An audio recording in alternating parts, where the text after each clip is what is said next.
Intelektuālais īpašums. Vai tas tiešām ir īpašums? Cilvēkiem piederoša māja, automašīna vai, piemēram, apģērbs ir lietas, ko iespējams iznomāt, aizdot vai pārdot.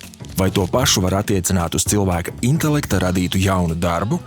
Pavisam noteikti. Intelektuālais īpašums ir cilvēka prāta radīti darbi, piemēram, literatūras un mākslas darbi, izgudrojumi, preču zīmes un dizains. To radītājiem pieder tiesības uz viņu darbiem, tāpēc viņiem ir tiesības noteikt, kā viņu intelektuālais īpašums tiks izmantots un saņemt pelnītu atlīdzību. Intelektuālā īpašuma aizsardzība ir nepieciešama, lai mudinātu cilvēkus radīt jaunus darbus un dalīties ar tiem ar pārējo sabiedrību. Tādējādi tiek sekmēts radošums, kultūras dzīve un sabiedrības attīstība kopumā. Uzzini vairāk, ieskatoties vietnē autorskola.lv, vietā, kur atradīsi visu par un ap intelektuālo īpašumu.